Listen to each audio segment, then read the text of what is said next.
Assalamualaikum warahmatullahi wabarakatuh. Perkenalkan, nama saya Windy Ananda Cahayu dengan NIM 420327047 dari Prodi D4 Arsitektur Bangunan Gedung Politeknik Negeri Pontianak. Di sini saya akan mempresentasikan hasil dari tugas besar mata kuliah Studio Terpadu.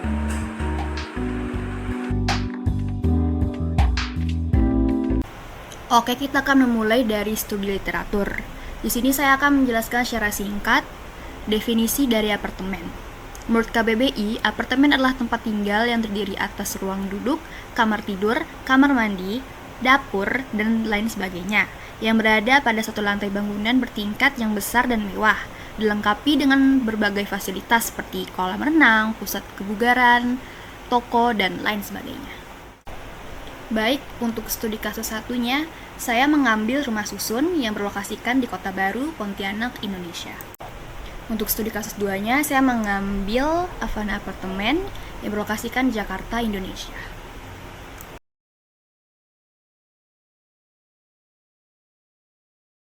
Untuk studi kasus 3-nya, saya mengambil AMN Student Housing atau SO Indonesia yang berlokasikan di Surabaya, Indonesia.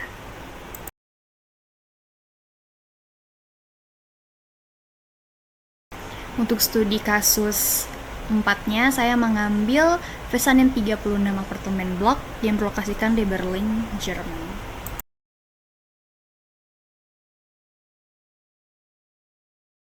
Dan yang terakhir, untuk studi kasus 5-nya, saya mengambil Bagnus Apartment Building yang berlokasikan di Bagnus, Prancis.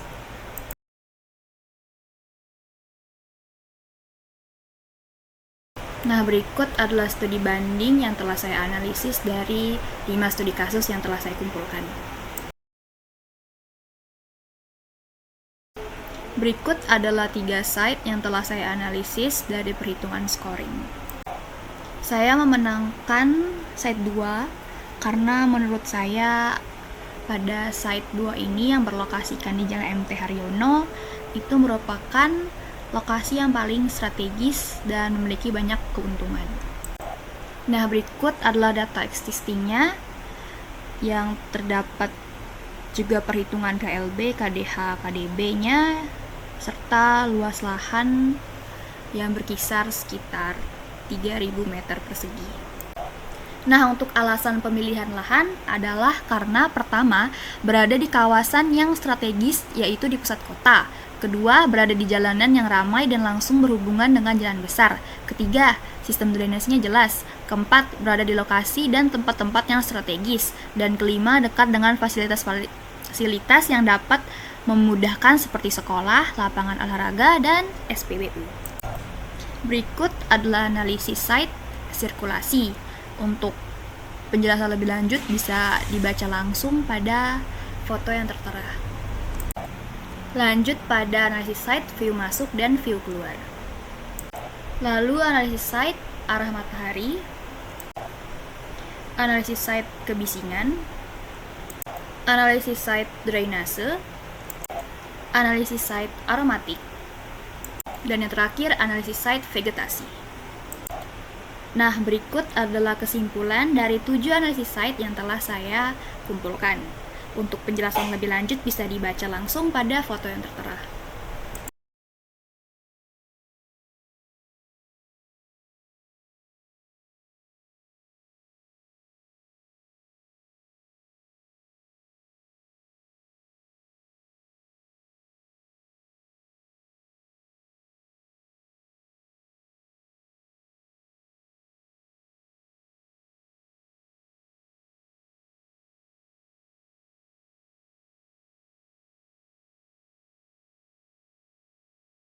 Nah, selanjutnya adalah karakter material dan warna.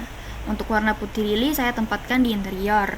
Untuk abu muda saya tempatkan di eksterior, itu pada dinding luar bangunan. Lalu coklat musram untuk interior, itu untuk dinding luar WC. Dan kemudian green tea untuk beberapa tempat seperti kafe dan minimarket. Untuk kolom dan baloknya saya menggunakan beton bertulang.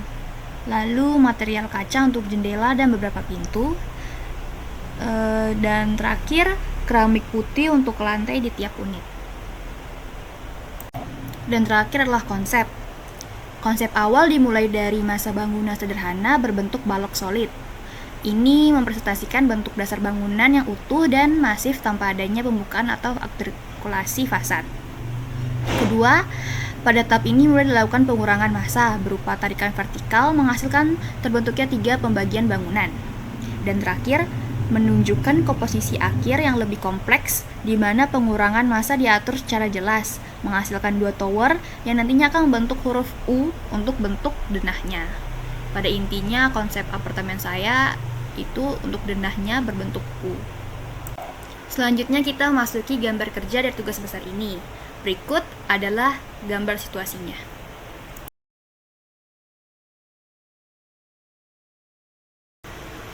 Dan ini adalah gambar set plan.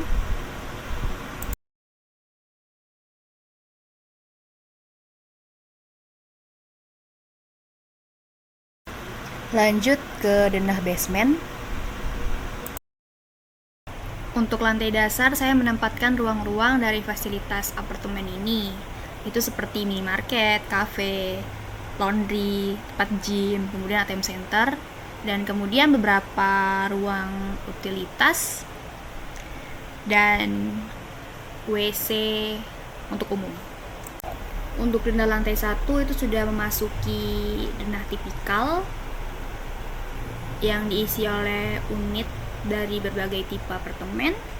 Pertama ada tipe 1 bedroom, kedua ada tipe 2 bedroom, dan ketiga ada tipe 3 bedroom.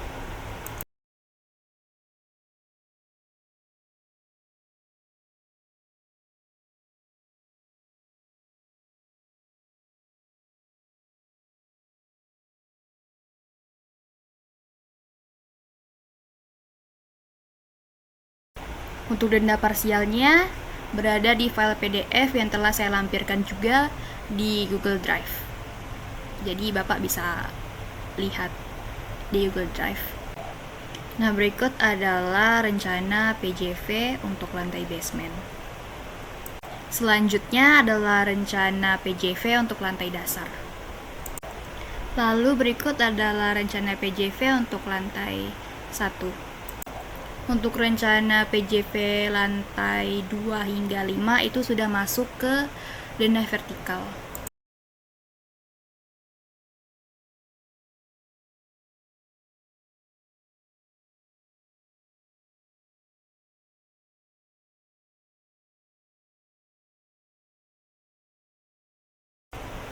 Nah, berikut adalah detail PJV, yaitu pada pintu 1 dan pintu 3. Pintu 1 itu untuk pintu utama tiap unit, dan pintu 3 itu untuk pintu WC-nya.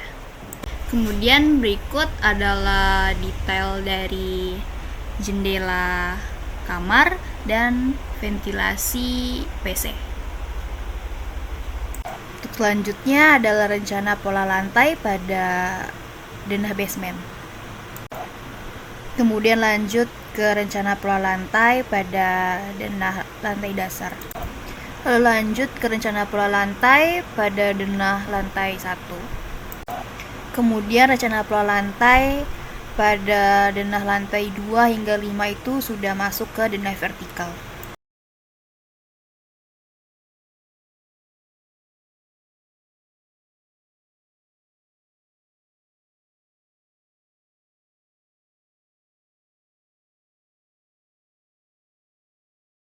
Nah, berikut adalah detail dari pola lantai dan juga potongan AA-nya. Untuk keramiknya saya mengambil keramik ukuran 50 x 50 cm. Kemudian lanjut ke rencana pembalokan lantai basement, rencana pembalokan lantai dasar, rencana pembalokan lantai 1. Dan untuk rencana pembalokan lantai 2 hingga lantai 5 itu sudah masuk ke denah vertikal.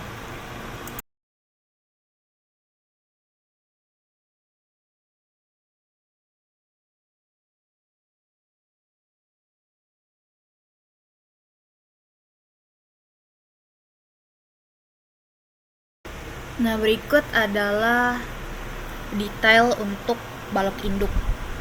Untuk ukurannya saya mengambil 40 x 30.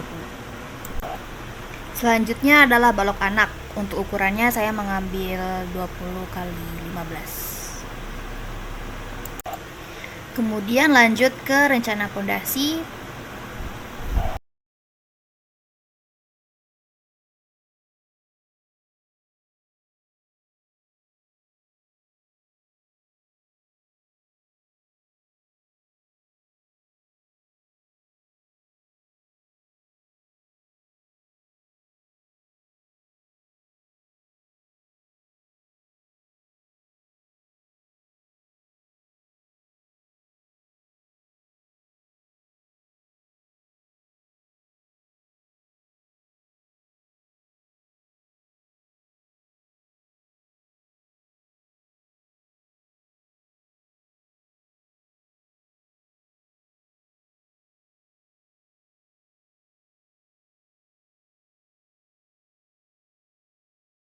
Nah, selanjutnya kita masuk ke perencanaan yang berfokus pada utilitas apartemen.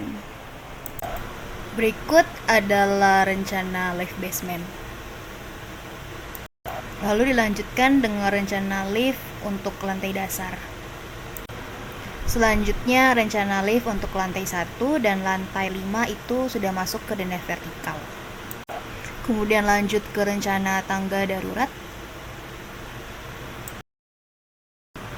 Selanjutnya masuk ke rencana hydrant, sprinkler, dan apar pada denah lantai basement. Rencana hydrant, sprinkler, dan apar pada lantai dasar. Dan lanjut ke rencana hydrant, sprinkler, dan apar pada denah lantai 1. Untuk lantai 1 hingga lantai 5 itu sudah masuk ke denah vertikal.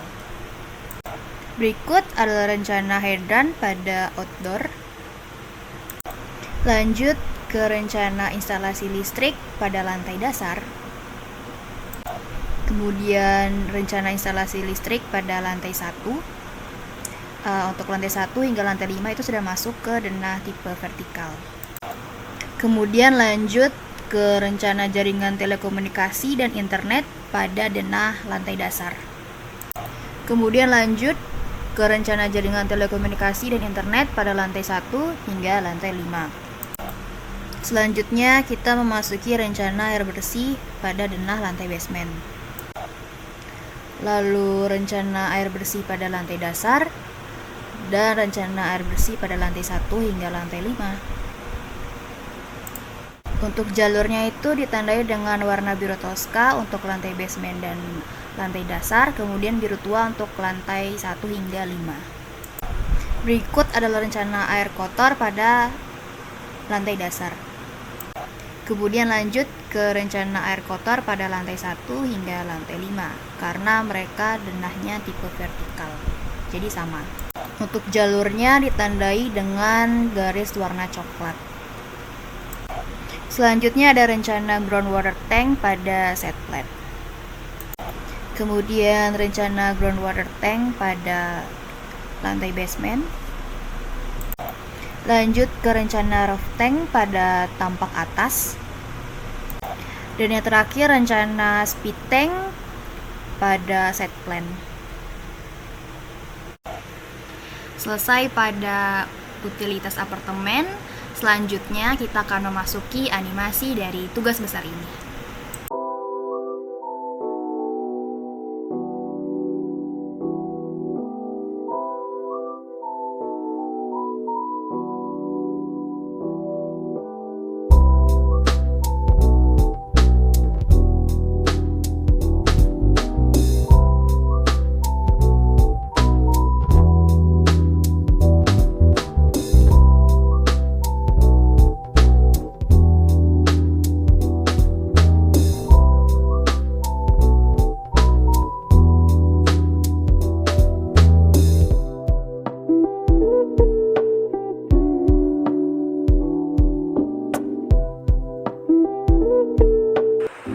Baik, sekian presentasi dari saya. Maaf bila ada kekurangan ataupun kesalahan kata. Wassalamualaikum warahmatullahi wabarakatuh.